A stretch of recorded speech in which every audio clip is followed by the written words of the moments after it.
আসসালামু আলাইকুম, কেমন আছেন সবাই? আশা করি অনেক ভালো। আজকের ক্লাসে আমরা শূন্য দিয়ে শূন্যকে ভাগ করলে আসলে কি হয় সেটা শিখব। কারো মতে শূন্য দিয়ে শূন্যকে ভাগ করলে আবার কি, সেটা তো হবে শূন্যই। আবার কারো মতে শূন্য দিয়ে শূন্যকে ভাগ করলে হবে হচ্ছে অন। কেন?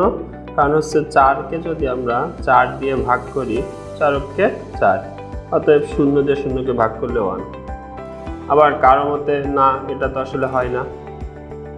ভাগ মানে কি জিনিসটা আমরা একটু দেখি। 12, একে যদি 3 দিয়ে ভাগ করতে বলা হয়, এর মানে হচ্ছে 3-এর সাথে কত গুণ করলে 12 হবে। 4 গুণ করলে 12 হবে, এই কারণে উত্তর হচ্ছে 4। 3 4 12। আবার যদি একইভাবে আমরা দেখি 10কে যদি 2 দিয়ে ভাগ করতে বলা হয়, মানে কি 2-এর সাথে কত গুণ করলে 10 হবে। 2-এর সাথে 5 গুণ করলে 10 হবে, এজন্য উত্তর 5। তাহলে এখন 0-র সাথে কত গুণ করলে 0 হবে? এখন যদি আমরা 1 নিই, 0-র সাথে 1 গুণ করলেও 0। আবার যদি 2 নিই, সে তাহলেও 0। 3 নিই, তাহলেও 0-র সাথে 3 গুণ করলেও 0। অর্থাৎ 0-র সাথে যে সংখ্যায় আমরা গুণ করি না কেন, সবই আসলে 0 হবে। তাহলে আসলে 0 দিয়ে 0 ভাগ করলে আসলে হবেটা কি?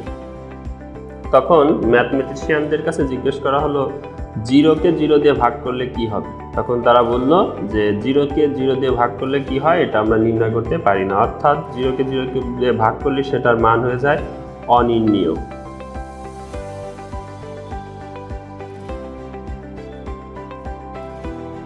বা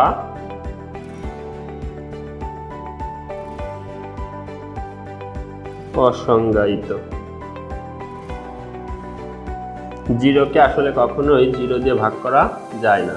এর কারণ হচ্ছে যদি 0কে 0 দিয়ে ভাগ করা হয় তাহলে উত্তর এলোমেলো চলে আসে।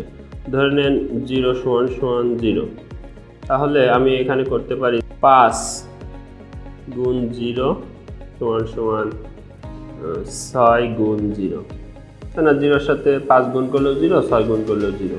পরবর্তীতে উভয় পাশে যদি আমি 0 উঠিয়ে দিই তাহলে আসলে হয়ে যায় 5 = 6। এটা অদ্ভুত প্রমাণ হয়ে যায়, যেটা আসলে সম্ভব না। 5 = 6 হওয়া সম্ভব না। অর্থাৎ 0 দিয়ে কোনো সংখ্যাকে ভাগ করা যায় না।